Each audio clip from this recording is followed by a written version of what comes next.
Boa tarde a todos. É com muito prazer e, inclusive, tendo em vista o aumento da idade das pessoas no mundo e também aqui no Brasil, que nós começamos o simpósio Preservação Sensorial do Idoso, Novas Fronteiras da Otorrinolaringologia e Oftalmologia. Os organizadores deste simpósio foram os acadêmicos José de Jesus Camargo, Maurício Magalhães, presidente Rubens Belfort, Oswaldo Moura Brasil e Jair de Carvalho Castro, a quem eu convido a todos eles a tomarem lugar aqui na nossa mesa. Por favor. Presidente Belfort.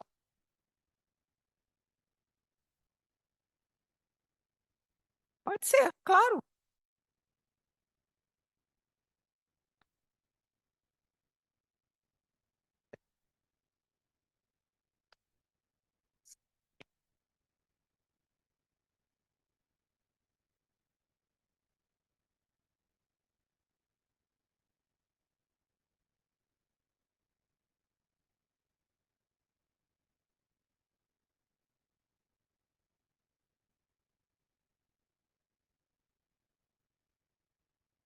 Bom, então eu vou passar agora, imediatamente, a coordenação do simpósio aos respectivos coordenadores e gostaria que eles apresentassem os seus palestrantes. Por favor.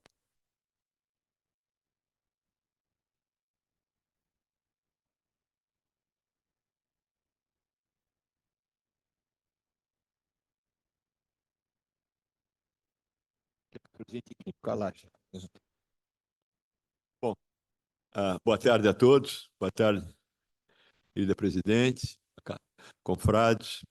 É uma honra apresentar o honorário nacional da Academia Nacional de Medicina, Alexandre Kalash. Alexandre Kalash é um exemplo em diferentes áreas, além da gerontologia e geriatria. Ele é um líder dentro da sociedade, onde ele frequentemente defende teses, às vezes incômodas, mas necessárias de serem atacadas e defendidas. E ele tem sido, para algumas gerações, um exemplo. E tê-lo aqui hoje, nessa reunião, onde nós vamos conversar sobre justamente a perda sensorial relacionada à idade, é muito importante. E é um sinal que uma Academia Nacional de Medicina realmente se preocupa, não apenas porque nós, na Academia Nacional de Medicina, já estamos nessa faixa etária, mas também uma grande parte da sociedade brasileira, do mundo inteiro, está lidando. Vai ser um dos grandes desafios das próximas gerações, e o Kalash é um exemplo, e um líder que orienta o que fazer nessa área. Kalash, é uma honra tê-lo aqui entre nós. Muito obrigado, em primeiro lugar, presidente querida, Rubens, meu grande amigo, suas palavras generosas. Eu procuro caprichar, afinal, o envelhecimento é não só um tema importante social, mas para nós todos, sob o ponto de vista individual. Eu soube há pouco que havia uma tentativa de que a academia não pudesse ter pessoas com mais de 75 anos. Eu escapei, porque eu, com 79, já estaria fora. O que eu vou apresentar para vocês é uma introdução ao tema, a importância de preservação sensorial à medida em que envelhecemos. Mas eu queria colocar como pano de fundo para que a gente possa falar sobre o tema o fato de que nós estamos vivendo uma revolução da longevidade. E a pergunta, estamos preparados? Não. Na minha opinião, não. E eu digo isso não só pelos meus longos anos na academia, na Grã-Bretanha, mas à frente da Organização Mundial da Saúde, durante 13 anos, e hoje eu me vejo muito mais como médico gerontólogo, idoso, faço questão de colocar, porque no Brasil o idoso é sempre o outro, não tem nada a ver conosco, e um ativista por essa causa. Afinal de contas, não há nada que vá ter mais impacto no século XXI do que esta revolução da longevidade. Basta ver o envelhecimento global. Em 2015, apenas um país, o Japão, tinha mais de 30% da sua população com mais de 60 anos. Chegamos agora a 37%. Mas cada vez mais outros países vão se reunindo ao Japão, e em 2050 nós vamos ter 68 países, inclusive o Brasil, neste grupo seleto de países envelhecidos. Não é só isso, é a rapidez do envelhecimento. Na França foram necessários 145 anos para dobrar a proporção de pessoas idosas de 10% para 20%. Nós vamos fazer, presidente, em 10, 15 anos, entre 2011 e 2030, 19 anos, nós estamos no meio do caminho com 16% de pessoas idosas. É tudo muito rápido. E nós vamos chegar a 2050 com mais de 30%. Lembrando a vocês de que a expectativa de vida ao nascer mais alta do mundo era a da Alemanha, em 1900, na virada do século, há 124 anos, 46 anos. Não há nenhum país no mundo, o mais pobre, que tem uma expectativa de vida tão baixa quanto era a mais alta há meros 124 anos. Outra forma de ver a revolução é comparando o aumento da população idosa entre 1950 e 2050, um século que é nada em termos da história da humanidade. Nós vamos experimentar um aumento de toda a população, todas as idades, cerca de 4 vezes por cento. A população de 60 a mais, 10 vezes. A população de 80 a mais, 27 vezes. Dos 14 milhões da minha infância e da infância de muitos de vocês, para virtualmente 400 milhões daqui a pouco, daqui a 25 anos. Uma outra forma, um outro exemplo, é comparar o Brasil com o Canadá. Em 1950, nós tínhamos menos da metade da proporção de pessoas idosas que tinha o gigante do norte. Um gigante em que está tudo certinho. Empregos dignos, meio ambiente, grandes centros de pesquisa sobre o envelhecimento. E em 2015, nós chegamos mais ou menos onde estava o Canadá em 2050. Mas ainda continuamos com metade dessa proporção. Mas dê uma olhadinha o que vai acontecer muito proximamente, em 2050, quando, se algo, nós seremos um pouquinho mais envelhecidos do que o Canadá.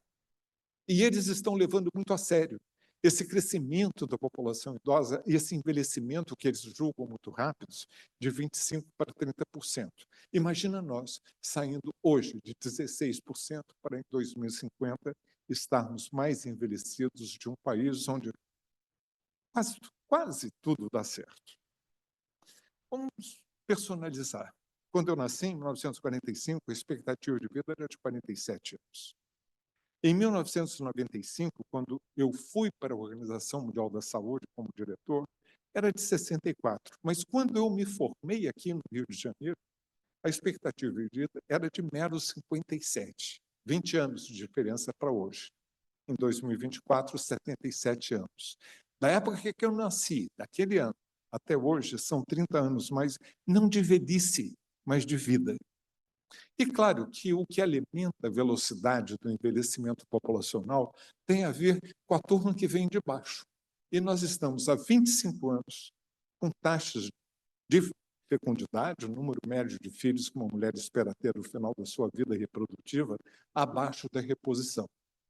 Um casal não está tendo 2 filhos e, portanto, não está se repondo. Em 2023, o último dado que nós temos estava já em 1,63. Lembrando a vocês, 2050 não é um futuro distante. Um adulto que, por acaso, esteja conosco aqui, com 34 anos hoje, será um sexagenário em 2050. Já são adultos. E o tempo voa. E esse mesmo adulto, em 2068, terá a minha idade, 78.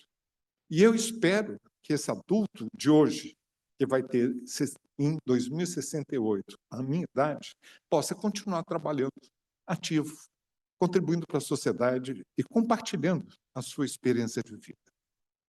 Tem outra. Alguém com 60 anos hoje ainda tem 1/3 de sua vida pela frente. Vai desperdiçá-lo ou fazer tudo para manter a sua autonomia e independência?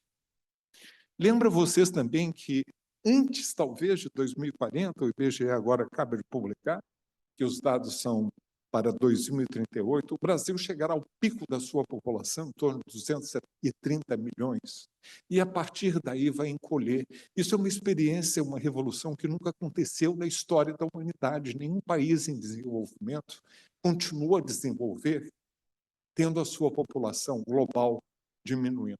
É um tremendo desafio, porque nós vamos encolher a nossa população ao longo do século com um único segmento aumentando, o que, aliás, já é fato, que é o segmento de pessoas 60 a mais. Nós temos que fazer o possível para viabilizá-las, torná-las realmente recursos para competitividade, para produtividade e ter políticas adequadas. Esse é o quadro.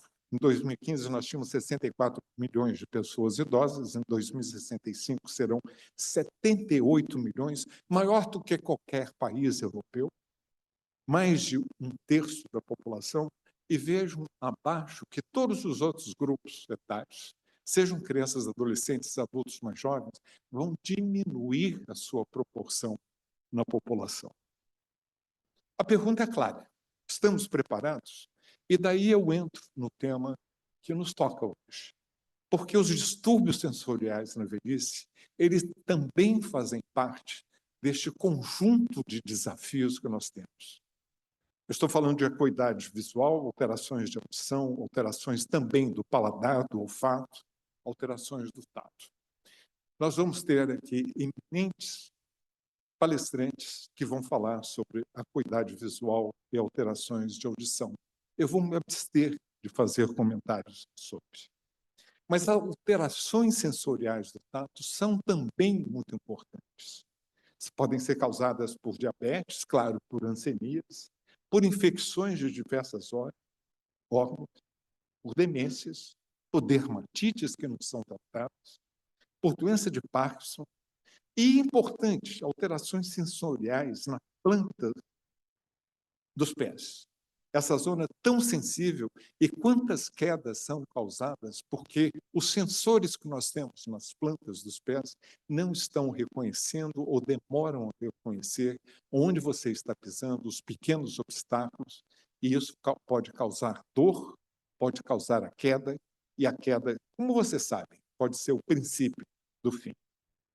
Alterações de paladar, que podem levar a uma fragilidade, uma subnutrição, dificuldades de mastigação, consumo de medicamentos que a gente não se dá conta, mas que estão alterando o paladar, doenças crônico-degenerativas de várias ordens, deficiências vitamínicas e minerais, redução natural com a idade das células gustativas e infecções. Muito relacionado com alterações do olfato, perda do epitélio olfatório, degeneração de grande ou parte do bulbo olfatório. Isso está relacionado com a outra alteração, que é gustativa. E aí nós temos diversas formas. Hiposmia, diminuição da capacidade olfativa. Parosmia, distúrbios no reconhecimento de odores. Fantosmia, a sensação de odores inexistentes. Anosmia, perda parcial ou completa da capacidade olfativa. E hiperosmia, hipersensibilidade e intolerâncias. Isso tudo tem impacto no bem-estar de uma pessoa que está envelhecendo e experimentando isso. E vale lembrar que nós tivemos, ainda estamos tendo, por conta da Covid-19, alterações do olfato e também do paladar, que muitas vezes passam à medida em que a pessoa se cura da infecção. Mas nós temos o Covid longo, mostrando que pessoas já estão há 3, 4 anos com alterações do olfato e gustativas por conta daquela infecção. Eu vou ser muito pessoal, eu moro entre o Rio e Londres, na minha casa em Londres, nós temos muitos jasmins, e eu comecei a achar estranho, esse ano os jasmins não têm cheiro. E eu estava me sentindo um pouco cansado e resolvi fazer o teste de Covid. Eu estava com Covid, não eram jasmins que não estavam com bom odor, era que eu não estava podendo reconhecer esse odor, e o que me chamou a atenção foi essa perda olfativa que levou ao diagnóstico. A mesma pergunta, estamos preparados? Quando eu era o diretor da Organização Mundial da Saúde, em 2002 houve a Assembleia Mundial da ONU sobre envelhecimento, que até hoje gera o documento mais importante nas Nações Unidas, que orienta o desenvolvimento de políticas para o envelhecimento, que é o marco político do envelhecimento ativo. O meu centro, baseado aqui no Rio de Janeiro, chamado em inglês ILC, Centro Internacional da Longevidade, fez uma revisão incorporando novos conceitos e princípios, e aí nós temos essa definição. Envelhecimento ativo é o processo ao longo da vida. Ninguém deve esperar ter 67,5, 74 para falar, opa, agora eu envelheci, o que eu vou fazer pela minha saúde e bem-estar? Processo de otimizar oportunidades para 4 pilares importantes. Primeiro vem a saúde, segundo o aprendizado ao longo da vida, aprender a aprender sempre. A tecnologia não vai dar moleza, todo mundo vai ter que se esforçar da infância à velhice. O direito de participar, esse direito que é fundamental, está baseado em direitos humanos e cidadania. E, por fim, segurança e proteção, porque o horror de envelhecer sempre foi e sempre será você não saber se tem um teto em cima da cabeça, comida na mesa e um dinheirinho, nem que seja para comprar os remédios que o SUS ainda não pode providenciar. E viva o SUS! Os determinantes do envelhecimento ativo são vários. E eu aí coloco que o objetivo é central do envelhecimento ativo. Mas depende dessas bolhas, acesso a serviços sociais de saúde, determinantes comportamentais, estilos de vida, que em grande parte dependem de você, mas que também depende de políticas que possibilitem que a opção mais fácil e saudável seja mais barata e acessível. Determinantes pessoais, que não são só fatores hereditários, mas a forma como a gente encara a vida, a nossa personalidade, vamos ser mais leves, otimistas, vamos sorrir mais, vamos abraçar, vamos ter empatia. O ambiente físico, que é fundamental. Eu que moro em Copacabana, vejo as pessoas idosas naquele bairro tão envelhecido caindo porque as pedras portuguesas, muito bonitas de longe, não estão bem mantidas.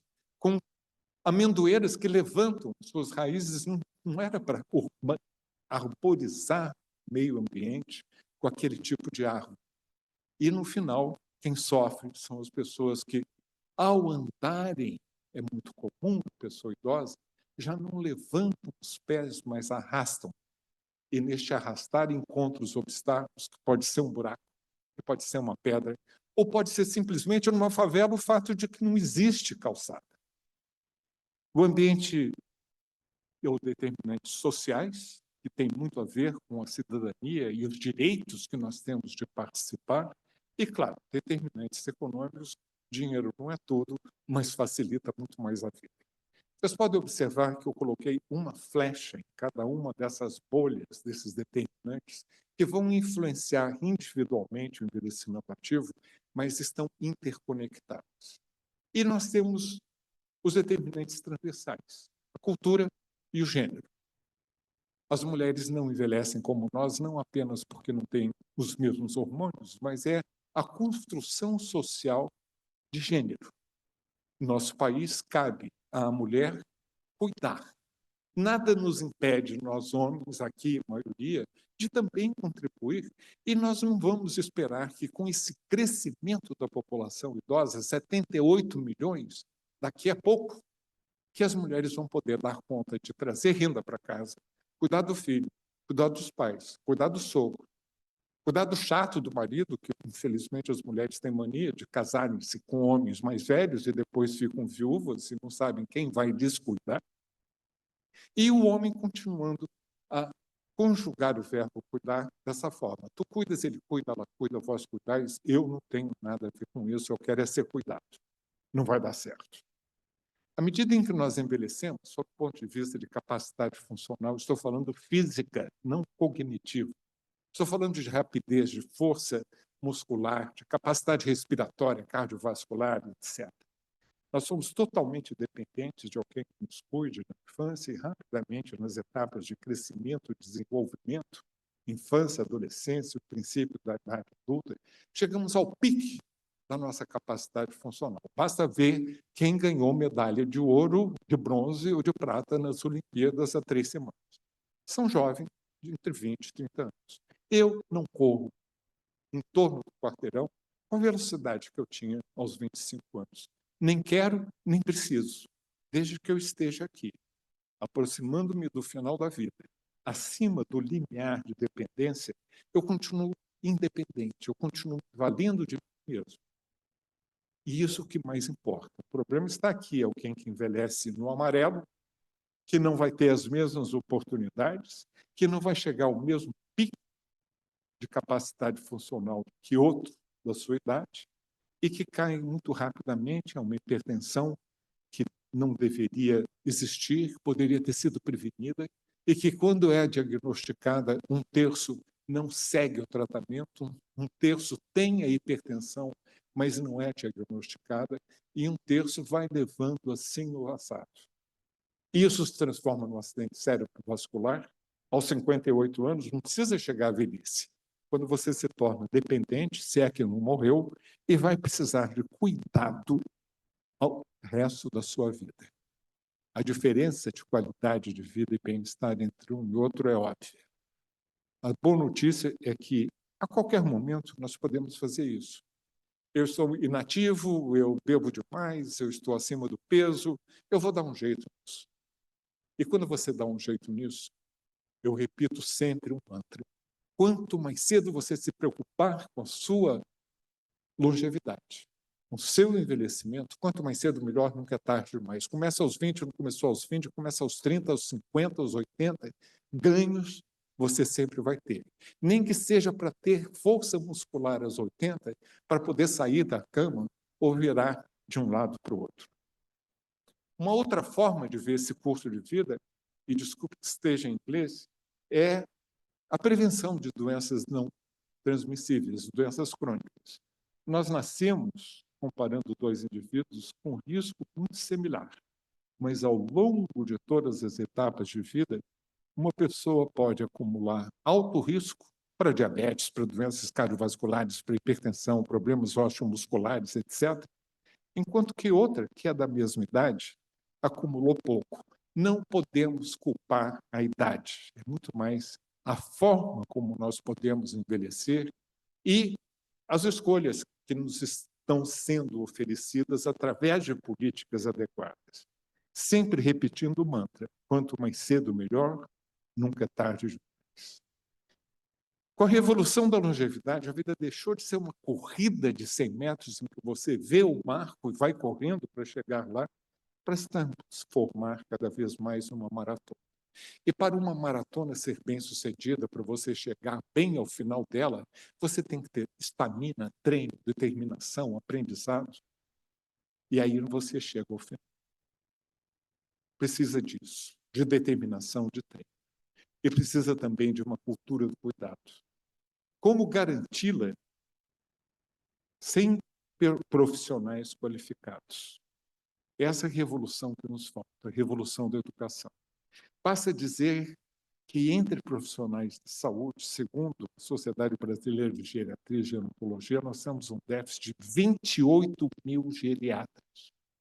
10% das nossas escolas médicas não têm uma disciplina chamada geriatria. Se não temos, esses jovens que estão estudando medicina hoje não vão aprender o suficiente sobre envelhecimento nem se interessar por essa especialidade. Está visto aí. Programa Nacional de Residência Médica, em 2023, nós tínhamos 10,6% de residentes que optavam por obstetrícia e ginecologia, 10% em pediatria, 0,6% em geriatria. E tudo muda à medida em que envelhecemos. Na anatomia, fisiologia, farmacologia, apresentação de doenças, os últimos múltiplos aspectos do cuidado. Todos os profissionais da saúde, não só os especialistas, devem ser bem treinados quanto todos os aspectos do envelhecimento. e a Academia Nacional de Medicina, eu acho, cabe um protagonismo singular liderando a resposta do setor saúde face a essa revolução da longevidade. Muito obrigado.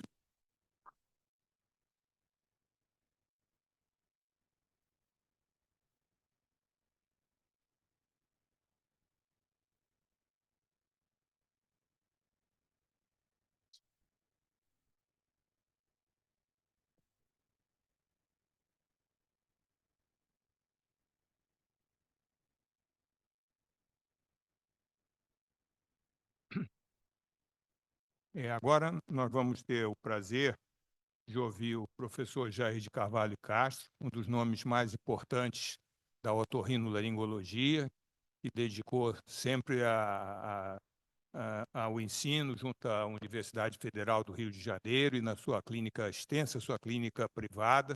Eu acho que tem muito a nos trazer conhecimento nesse tão importante assunto, que é a surdez no idoso.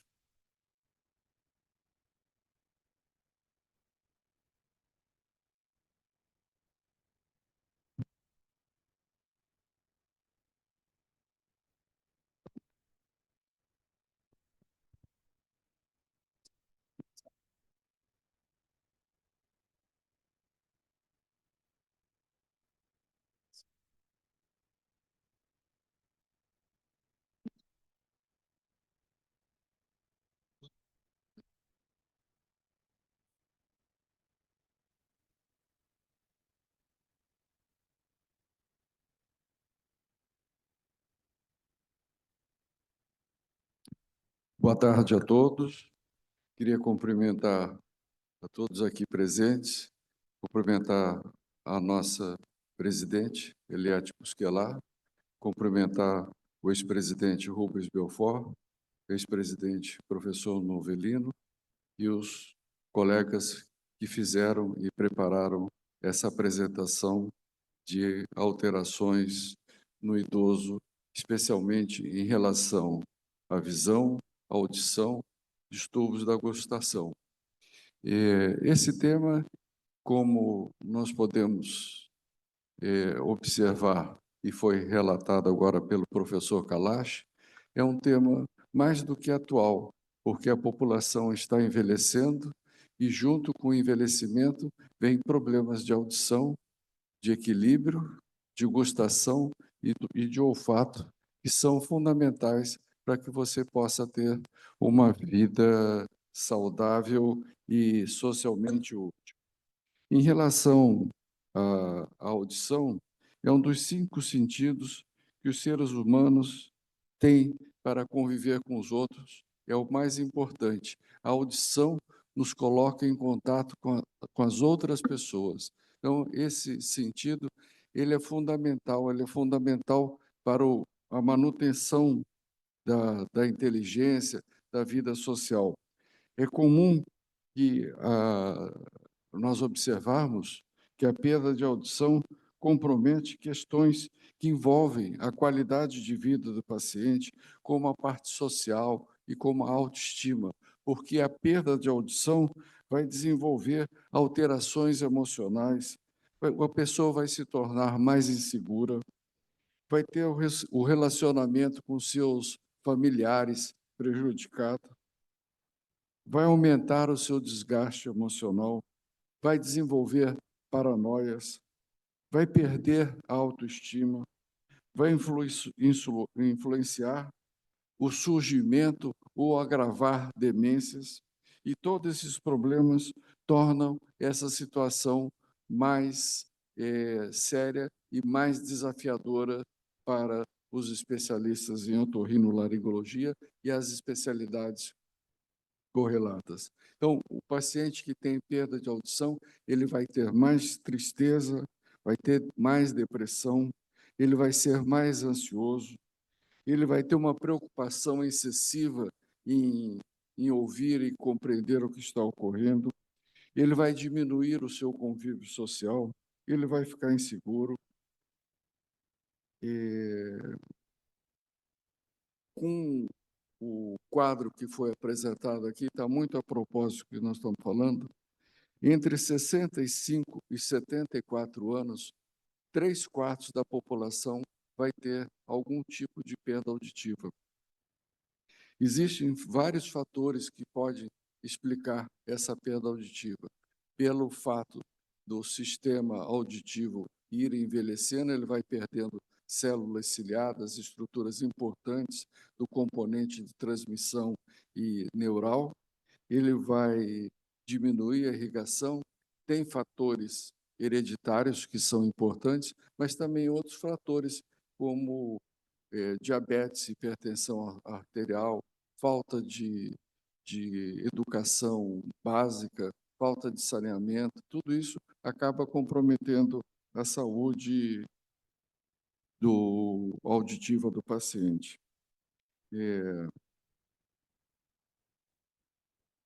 Queria chamar a atenção aqui agora sobre o que acontece com o paciente que tem perda de audição em relação à sua qualidade de vida. Esse paciente vai ter fobia social, vai ter dificuldade no relacionamento, vai ter depressão e vai abrir uma brecha muito grande para problemas de natureza emocional.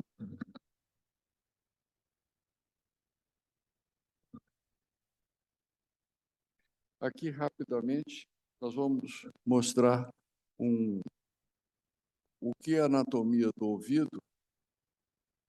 E no primeiro slide nós vamos ver que a gente pode ter problemas que nós chamamos condutivos, quando estão aqui no conduto auditivo externo.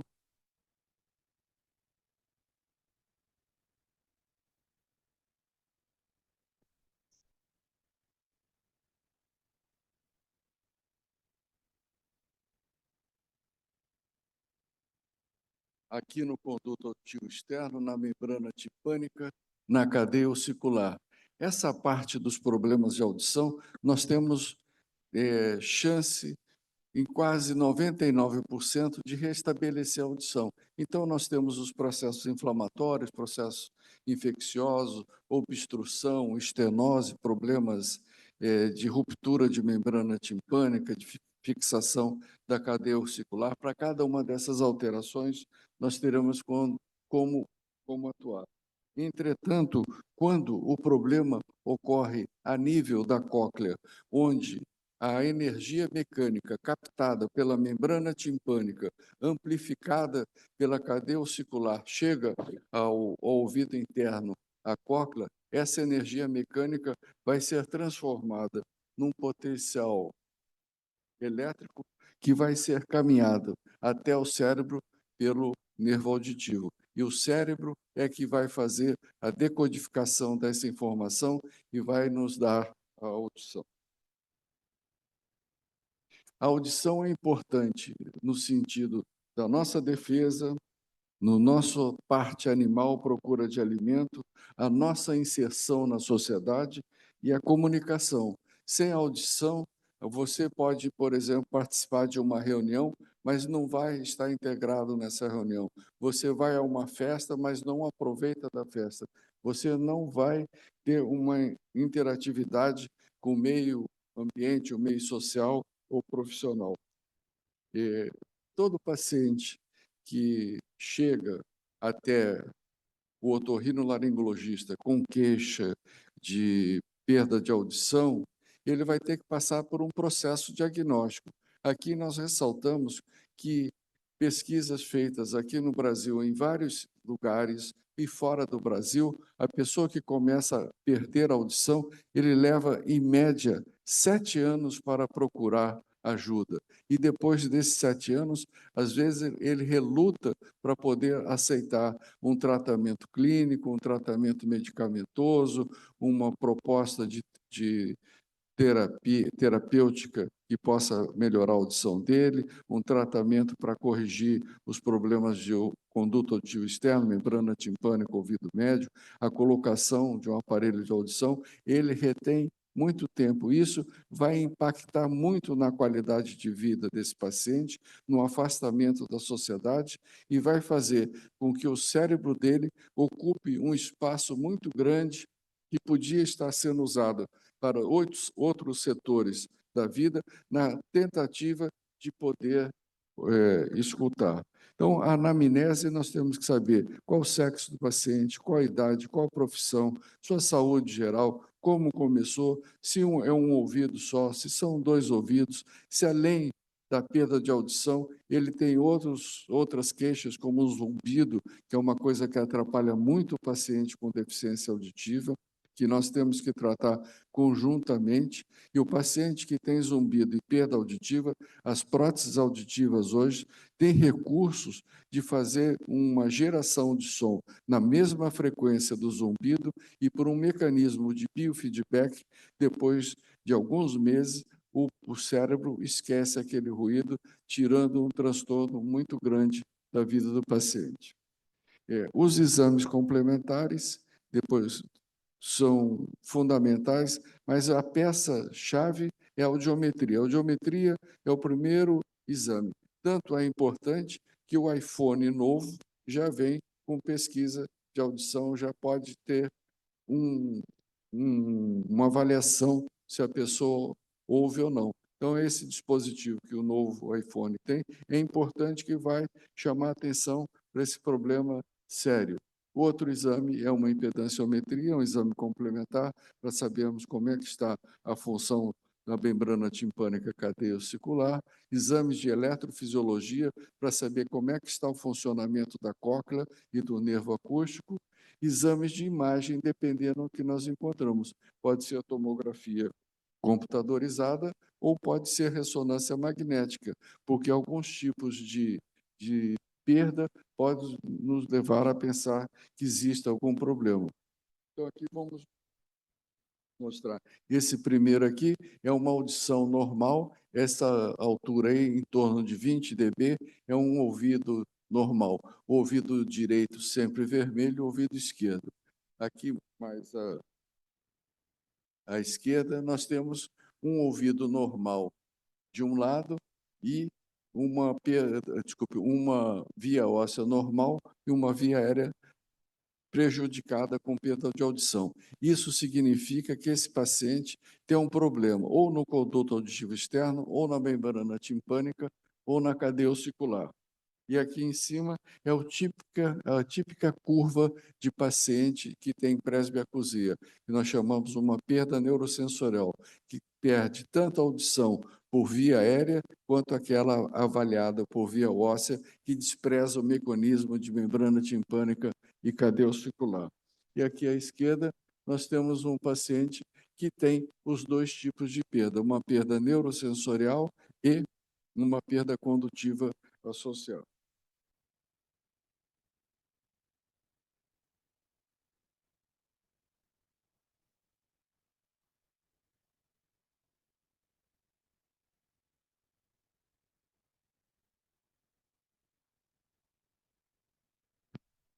Nós temos, hoje, 1,5 bilhão de pessoas com algum grau de perda auditiva no mundo. 1 bilhão de pessoas têm perda leve. 266 milhões de pessoas têm um grau moderado de perda auditiva. 133 milhões têm de moderada a severo. 30 milhões de pessoas têm perda auditiva grave, importante. E dessas, 17,2 milhões de pessoas têm um grau profundo de audição, que para nós é surdez total, uma perda de audição. Só referindo aqui que no nosso vocabulário de otorrino, a surdez é para qualquer perda de audição. Ela pode ser leve, moderada, acentuada ou profunda. Então, surdez para nós não é perda total de audição. 1 bilhão de jovens com risco de perda auditiva por exposição a ruídos de alta frequência. Jovens usam fones de ouvido em alta intensidade, participam de festas e usam esse dispositivo por horas. E muitos dos jovens estão dormindo com os fones de ouvido a noite toda, e isso vai certamente trazer um problema de perda auditiva que não tem tratamento clínico nem cirúrgico. E a Organização Mundial de Saúde prevê que em 2040 nós teremos uma quantidade gigantesca de jovens com problema, hoje jovens, amanhã adultos com perda de audição. O Brasil, 5,6% da população tem perda auditiva. São 12 milhões de pessoas, e dessas 2 milhões têm perda auditiva severa ou profunda. É o distúrbio de comunicação mais comum do homem. E para chamar a atenção também do problema da audição, em relação ao teste da orelhinha, de cada 1.000 pacientes que fazem o teste de orelhinha, de 1 a 6 vão apresentar perda de audição total. E esses pacientes têm até 24 meses para serem reabilitados através do mecanismo cirúrgico do implante coclear, que produziu e provoca uma reação fantástica na reabilitação desses pacientes. E o implante também pode ser usado para pacientes com outros tipos de perda, por medicamentos ototóxicos, por meningite, por trauma, tumores. E lembrar também aqui sobre incapacidade da surdez em relação às outras doenças. De 347 doenças pesquisadas e publicada no Lancet, o que mais impactou foi 1, lombalgia, 2, enxaqueca, 3, depressão maior e 4, a surdez. Então, a surdez é um problema altamente impactante para a vida dos pacientes. E aqui nós chamamos a atenção para que esse garoto que está na capa do National Geographic, ele vai viver até os 120 anos. Então, esse garoto vai ter que ter um programa de saúde ativo. Ele vai ter que prevenir o trauma sonoro, a exposição a ruídos, ele vai ter que ter atividade física, ele vai ter que ter escolaridade, ele deve controlar a obesidade, evitar fumar. A guerra contra o tabaco é uma batalha, uma bandeira aqui da Academia Nacional de Medicina, e aqui nós temos colegas acadêmicos que foram importantes em proibir, por exemplo, o cigarro em aviões, em restaurantes, em lugares públicos. Foi uma vitória aqui da Academia Nacional de Medicina, junto às autoridades do Brasil, que mudou um paradigma que até pouco tempo atrás as pessoas fumavam em restaurante, no avião, aqui no Brasil, e isso se espalhou pelo mundo também. Então, uma batalha. O álcool, obesidade, tudo isso pode fazer com que essa criança chegue aos 120 anos com saúde auditiva. Ele certamente vai ter um mecanismo que nós ainda não passamos, porque a nossa população mais velha está chegando aos 100 e pouquinhos anos, mas logo nós teremos essa curva de idade longa, chegando aos 120 anos, quase como uma profecia da comunidade das pessoas judaicas. A presbiacusia é a surdez relacionada à idade, é uma degeneração estrutural daquele órgão parecido a um caracol, que é a cóclea, vai perder células ciliadas. Ela é simétrica, ela é progressiva, ela provoca também uma dificuldade de compreensão da fala. Então, o aparelho de audição dá audição, mas não dá discriminação. Tem um impacto significativo na qualidade de vida, levando ao isolamento social, à depressão, à demência e declínio cognitivo. Às vezes, a surdez pode ser provocada por uma alteração simples, como um cerume, retirou, fica bom.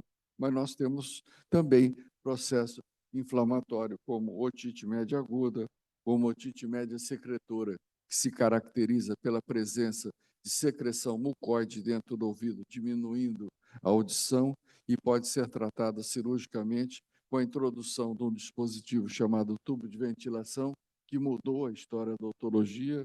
Nós podemos ter uma perfuração timpânica ou fibrose, aqui uma perfuração timpânica que pode ser muito bem corrigida. E lembrar também do trauma acústico, aquele paciente que é exposto a um ruído agudo, de um impacto, por exemplo, como de um tiro, ou exposição de um som alto numa caixa de som, ou uma buzina muito forte, ou então uma exposição ao trabalho, indústria de aço, marcenaria, serralheria, pessoas que trabalham em lugares de festa com som alto, então são suscetíveis de ter essa perda, e ela se caracteriza por uma perda na faixa de 4.000 Hz e geralmente acompanhados de zumbido.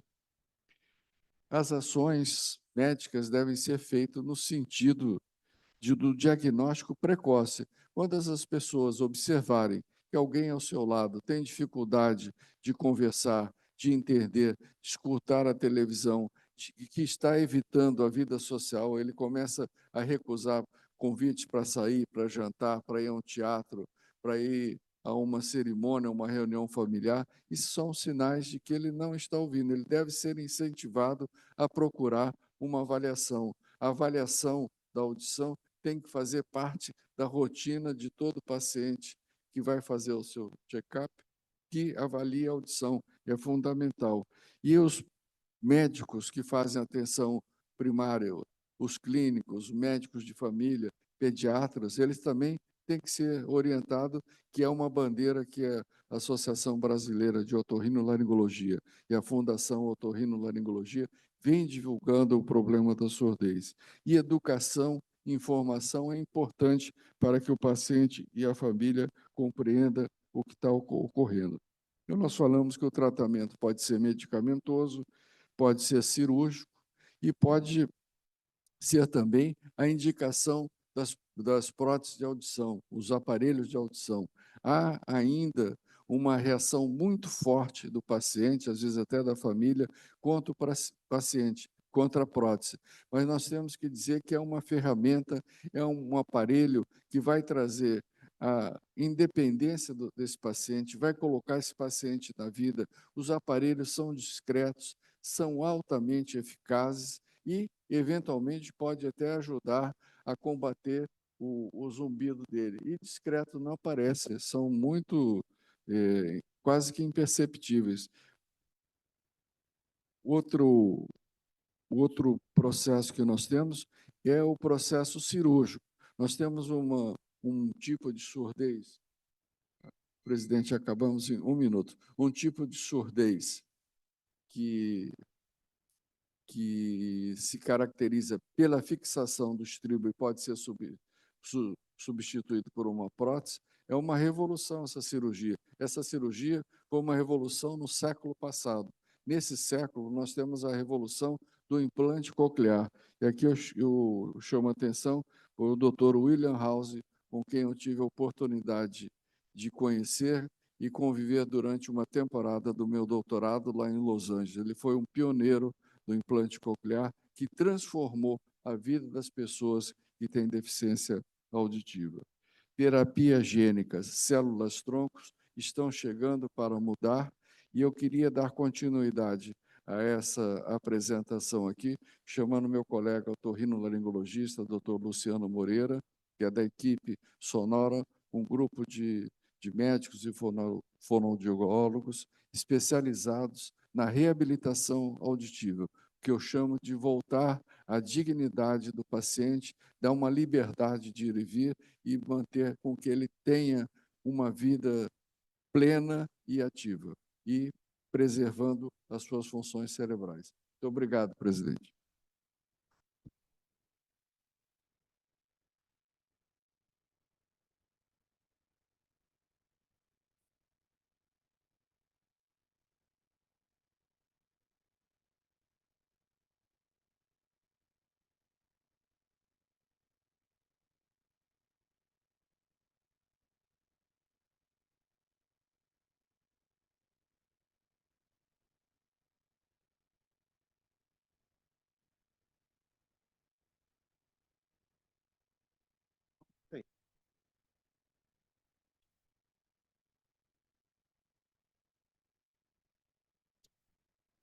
Quem vai dar sequência, Dr. Luciano Moreira, da equipe sonora de reabilitação auditiva, e ele faz um trabalho muito importante aqui no Rio de Janeiro e no Brasil, reabilitando muitas pessoas, especialmente crianças nessa faixa que eu falei, até 24 meses de idade, crianças que nasceram surdas e puderam ter a sua independência intelectual, social, e uma transformação que iria ocorrer nessa família vai ser resolvida com o implante coclear.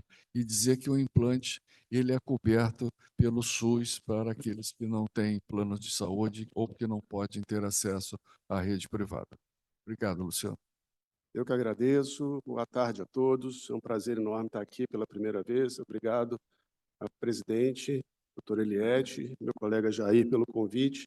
Coube a mim falar sobre um assunto que eu venho estudando, trabalhando, pelo menos nos últimos 20 anos, que é sobre a reabilitação cirúrgica da audição. Como o doutor Jair disse, um assunto crescente dos últimos anos, das últimas décadas, e que causou uma pequena revolução na reabilitação auditiva e até mesmo na medicina como um todo. Apenas como introdução, para dar contexto, eu queria mostrar esse slide sobre uma publicação recente, a atualização da Lancet, da sua comissão para estudo da demência, para prevenção e tratamento da demência. E nesses fatores de risco ali enumerados, são os fatores de risco ditos preveníveis, né, evitáveis para a demência. A surdez aparece aqui como o fator talvez de maior relevância estatística. 7% dos casos de demência poderiam ser evitados se a gente conseguisse corrigir a perda auditiva desses pacientes. Portanto, a ligação da surdez com o declínio cognitivo e o tratamento da surdez como forma de evitar o declínio cognitivo também é algo hoje premente e com literatura crescente a demonstrar a sua efetividade. A gente se refere à surdez com frequência como a deficiência invisível, né? A maioria das pessoas que tem uma perda auditiva, você olha para ela, você conversa com ela e muitas vezes não percebe, parece que está tudo muito bem ali. Mas a gente sabe que, no fundo, a perda auditiva tem um efeito devastador, potencialmente devastador sobre a saúde. Não só aquele efeito mais óbvio da dificuldade de comunicação, da dificuldade de se engajarem em eventos sociais, profissionais, mas até mesmo a perda auditiva é capaz de aumentar o risco de quedas, de hospitalizações e de morte. Portanto, a preservação auditiva e a reabilitação auditiva vai muito além da mera capacidade de compreender a fala, mas ela vai de encontro à promoção da saúde geral. E isso também pode ser feito cirurgicamente. O doutor Jair já falou aqui, mas apenas para a gente dar o contexto ideal para as cirurgias que eu vou falar, aqui uma breve explicação, revendo o que o doutor Jair já falou. A surdez pode ser dividida em surdez condutiva, quando é um problema mecânico do ouvido, do canal auditivo, do tímpano, dos ossículos da audição, ou como surdez neurosensorial, quando acomete os neurônios sensores receptores do interior da cóclea. Essa distinção é muito importante quando a gente vai pensar em reabilitação cirúrgica.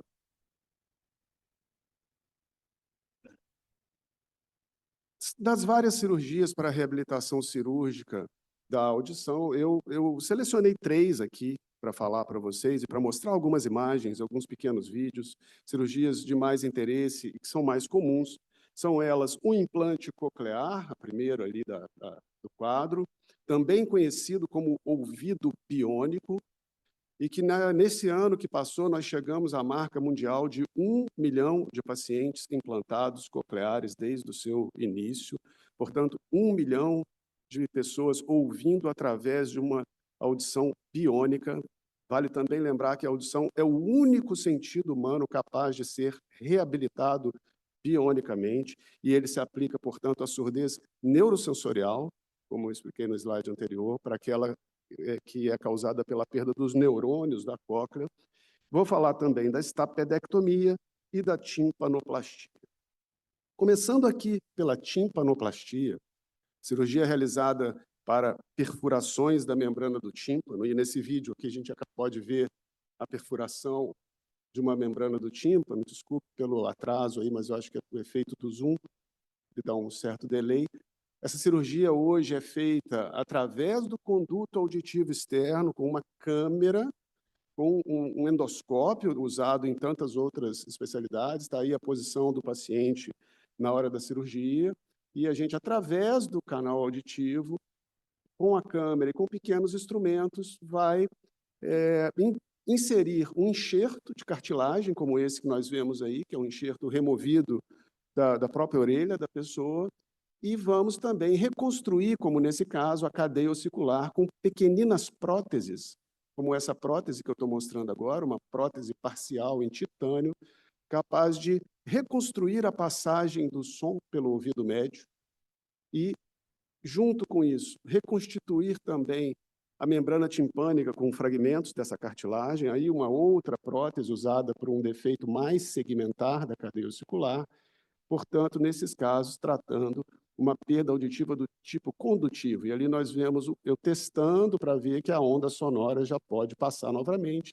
Esse é o aspecto pós-operatório de uma cirurgia que pode ser considerada minimamente invasiva e que não só melhora as inflamações do ouvido, mas também recupera a audição. Segunda cirurgia, a estapedectomia. Ela também é conhecida como a cirurgia da otosclerose. A otosclerose é uma doença de cunho genético que acomete adultos jovens na faixa dos 20 aos 40 anos, mas é uma doença progressiva e que, portanto, tende a se agravar nos idosos, e a gente pode, muitas vezes, tratar essa condição cirurgicamente, também através do conduto auditivo externo, como estamos vendo ali, com uma câmera, de forma minimamente invasiva, identificando o problema. Ali no vídeo a gente vê um estribo paralisado pela doença, e nós vamos fazer a remoção. Veja o tamanho do estribo na luva. O estribo é o menor osso do corpo humano, então uma cirurgia extremamente delicada, e vamos substituir o estribo por uma pequena prótese, nesse caso uma prótese em Teflon, que vai ser encaixada no ouvido interno, encaixada na bigorna, e com isso também permitir que a vibração sonora volte a passar. Veja novamente o teste da cadeia ossicular, e a vibração sonora volte a passar pela cadeia ossicular em direção ao ouvido interno. A terceira das cirurgias, o implante coclear ou o ouvido biônico, que eu já falei aqui. Então, aqui nós estamos diante de algo diferente, nós estamos diante de uma degeneração completa da cóclea. Nós não temos mais neurônios sensores capazes de transformar vibração sonora mecânica em impulso nervoso. Então, nenhuma daquelas cirurgias prévias que eu acabei de demonstrar seriam capazes de melhorar a audição, uma vez que o problema está nos neurônios da cóclea. Nesse caso, nós vamos ter que nos valer de um dispositivo eletrônico, a cirurgia é realizada sobre microscopia, e eu vou identificar a cóclea, como eu identifiquei ali, fazer uma pequena abertura na cóclea e inserir dentro dessa cóclea um feixe de 22 eletrodos, que é o que está sendo feito nesse momento. Ali abaixo, vocês vão ver num vídeo o que acontece com esses eletrodos na medida em que ele entra na cóclea, ele se enrola ao redor do nervo auditivo, permitindo, então, uma interface, um contato entre esses eletrodos e as terminações do nervo auditivo. E aí o aspecto do implante coclear numa radiografia simples que a gente faz ao final da cirurgia, identificando ali o eletrodo bem posicionado no modil. A partir daí, apenas para informação, o paciente usa um aparelho externo que se comunica com o implante interno. O aparelho externo, então, capta o som, processa esse som, digitaliza o som, passa ele de forma magnética para a parte interna, e o implante vai estimular a audição, trazendo, então, a reabilitação auditiva para adultos, para idosos. É uma cirurgia que não tem limite de idade, ela se aplica apenas àqueles com uma surdez neurosensorial de grau severo a profundo.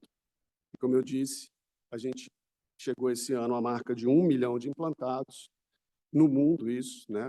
Aqui no Brasil e no Rio, nossa equipe faz esse implante desde 2007, então é uma felicidade muito grande fazer parte dessa realidade. Aqui, uma publicação recente, 2023, mostrando o impacto cognitivo do implante e dos aparelhos auditivos como forma de tentar evitar o declínio cognitivo que eu citei na publicação da Lancet. E a gente vê nessa revisão sistemática, nessa meta-análise, que tanto o implante quanto aparelhos auditivos foram capazes de diminuir em 19% as chances de declínio cognitivo de longo prazo. Uma segunda publicação do grupo francês, um dos autores-chefe, Jean-Pierre Berbear, com quem eu tive a sorte de fazer parte do meu treinamento em cirurgia de ouvido na Universidade de Bordeaux.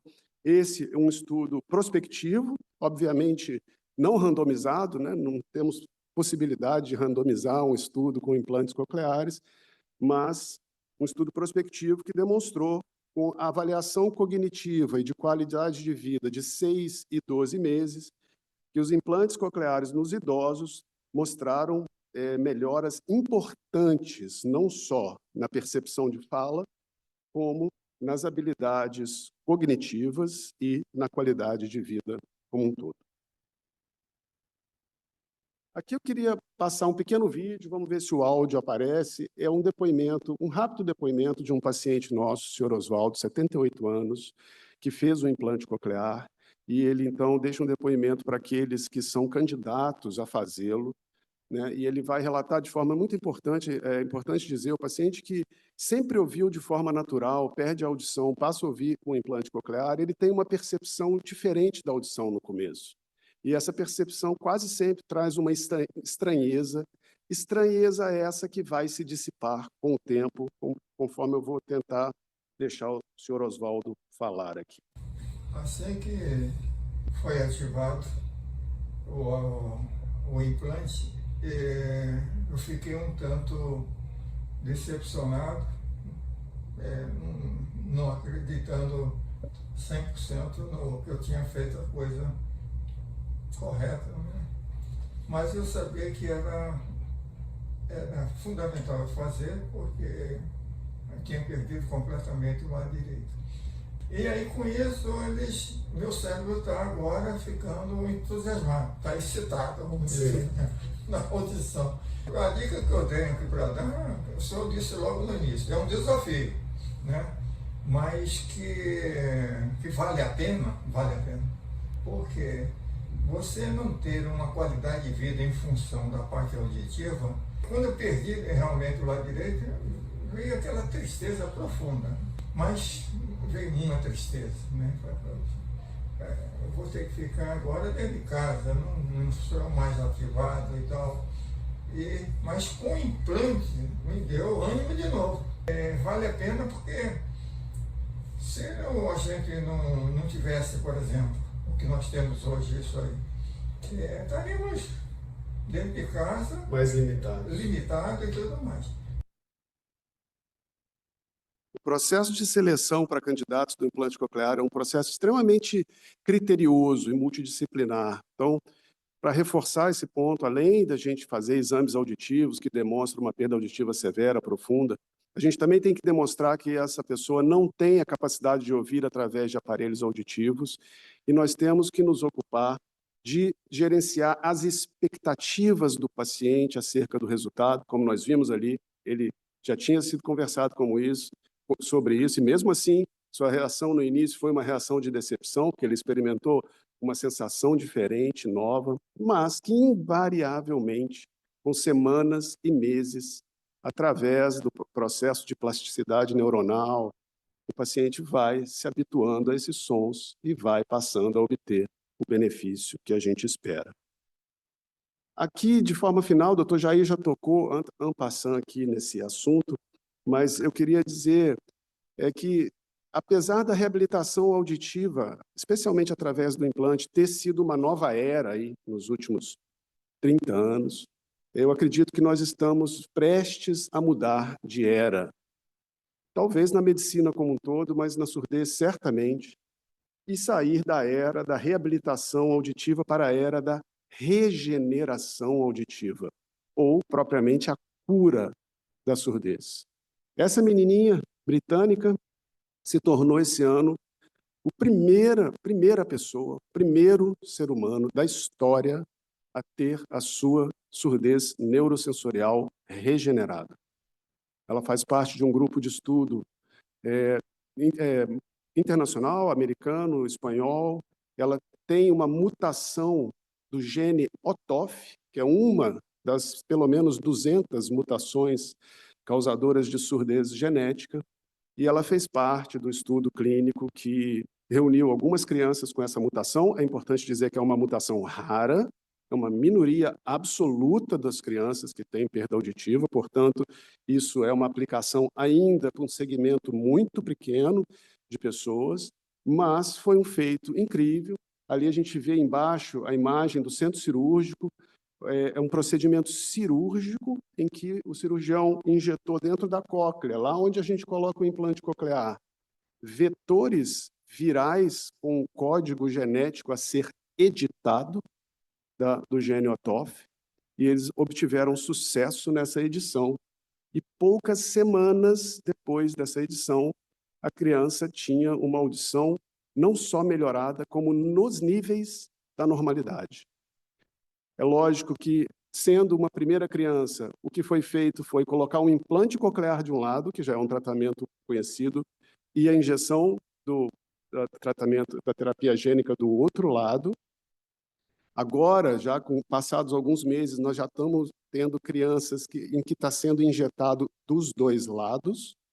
O follow-up ainda é curto, a gente não tem um follow-up ainda menor de 1 ano, então não sabemos como isso vai comportar ao longo do tempo, mas certamente vamos ver chegar nos próximos anos a era da regeneração auditiva. Espero, doutor Jair, que nós estejamos aqui para tratar nossos pacientes também com essa opção. Muito obrigado a todos, foi um prazer estar aqui, estou à disposição de vocês.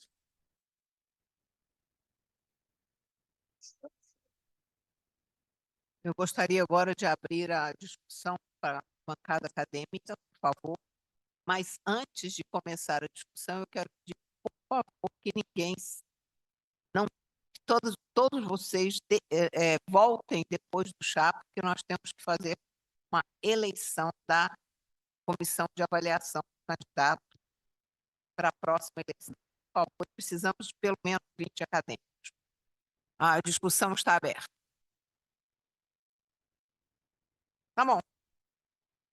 Vanil, chama os acadêmicos.